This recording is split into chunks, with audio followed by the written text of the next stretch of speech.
अस्सलामु अलैकुम। उर्दू कहानी की वीडियोस देखने के लिए हमारे इस चैनल को सब्सक्राइब करें और साथ लगे बेल आइकन पर लाजमी क्लिक करें ताकि जो भी हमारी न्यू वीडियो आए वो आप तक पहुंच सके। ये कहानी का दूसरा हिस्सा है। ऐसी लड़कियों से मुख्तलिफ किस्म की बीमारियां लग जाती हैं तो तुम अपनी जान को क्यों अजाब में डाल रहे हो? मैं बोला, बाजी मुझे कुछ नहीं होता, मुझे मेरे हाल पर छोड़ दें।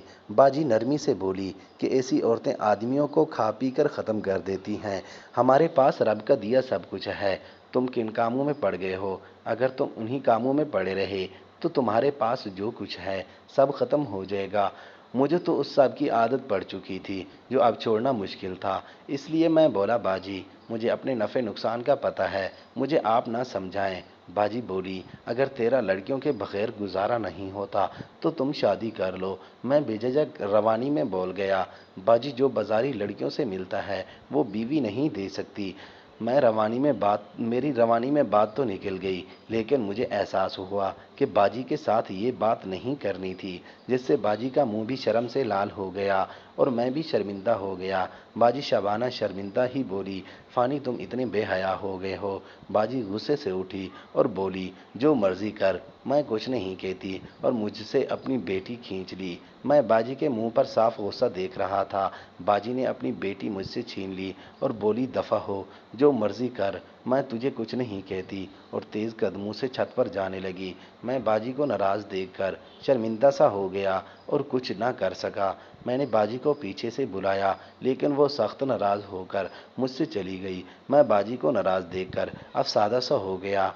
आज पहली दफ़ा लगा कि बाजी मुझसे मायूस हो गई है। इतने में मुझे कोई कॉल आई और मैं किसी काम के लिए निकल गया। इस दौरान मेरे भी जहन में बाजी शबाना की नाराज़गी मुझे एहसास दिला रही थी कि मैं गलत ज़रूर हूँ। सोच कर मेरा दिमाग फट रहा था कि अब क्या करूँ। मेरा बाजी शबाना के साथ रिश्ता बाकी बहन भाइयों से ज़्यादा गहरा था।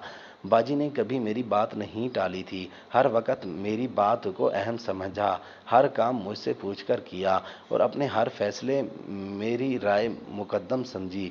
बाजी शबाना मेरी बहन होने के साथ बहुत अच्छी दोस्त भी थी, इसलिए इतने खुले अंदाज में बाजी शबाना मुझसे बात करती थी, वरना कोई बहन अपने भाई के साथ ऐसे मौजू पर बात नहीं कर सकती थी। बहुत सोचने के बाद मैं इस नतीजे पर पहुंचा कि मुझे बाजी को नाराज़ नहीं रखना चाहिए था। ये सोचकर मैं घर चला गया। शाम से पहले असर का वक़्त था। मैं शायद किचन में थी, जबकि बाजी शबाना और सादिया ऊपर छत पर बच्चों को पढ़ा रही थीं। उसकी वजह शायद ये थी कि पूरे गांव में सबसे ज़्यादा पढ़ी लिखी मेरी बहनें थीं, जिसकी वजह से पूरे गांव के बच्चों को ट्यूशन पढ़ाने की ज़िम्मेदारी भी मेरी बहनों की थी। वैसे हमें कोई मसला नहीं था, लेकिन बाजी ने गांव के बच्चों के भले के लिए ट्यूशन पढ़ाने का काम शुरू किया था, और वो भी बग़ैर किसी फ़ीस के। और इसलिए उस वक़्त छत पर गांव के सारे बच्चे पढ़ते थे। बाजी भी उस वक़्त छत पर थी। शाम हुई तो सब चले गए, जबकि बाजी अपनी बेटी को सुलाने के लिए अंदर कमरे में गई। मैं भी पीछे चल पड़ा। बाजी बेड पर बैठी थी। मैं बोला, बाजी सॉरी, मैं ही गलत था। बाजी मेरी बात सुनकर बोली, भाई मैंने तुझे कुछ गलत नहीं कहा, बस तुझे समझ आ गया, तेरी मर्ज़ी। मैं बोला, बाजी मेरी नहीं, तेरी मर्ज़ी बाजी, मैं माज़रत करता हूँ। मैं आज से सारे गलत काम छोड़ दिए हैं तुम्हारे कहने पर, अब तुम मुझे माफ़ कर दो। बाजी ने नज़र उठाकर मुझे देखा, जैसे उसको यकीन ना आ रहा हो। मैं बाजी को देखकर बोला, बाजी मैं सच कह रहा हूँ, मुझे आपकी बात सबसे ज़्यादा अजीज़ है। बाजी मुस्कुराकर बोली, वादा करो आज के बाद कोई गलत काम नहीं करोगे। मैंने कहा, मेरा वादा। मैंने आज के बाद सारे गलत काम छोड़ दिए हैं। वो मुझे देखकर मुस्कुराई और बोली, मुझे पता है मेरा भाई समझदार है। बाजी को खुश देखकर मैं भी खुश हो गया। बाजी बोली, भाई तुम्हें जिस चीज़ की भी ज़रूरत हो बेझिझक मुझसे मांगो, मैं हर हाल में तुम्हारी ज़रूरत पूरी करूँगी। बाजी ने शादी के हवाले से बात की थी, जो भी लड़की पसंद हो मुझे बता देना, मैं बयान लाऊंगी। लेकिन मैं तो कुछ और समझा, क्योंकि जानता था कि मुझसे रहा नहीं जाता और मुझे लड़की की तलब ज़रूर होती थी जिससे मैं बाजी को मांगूंगा। मैं बोला, बाजी पक्की गल आए? बाजी बोली, وعدہ میں مسکرا کر نکل آیا۔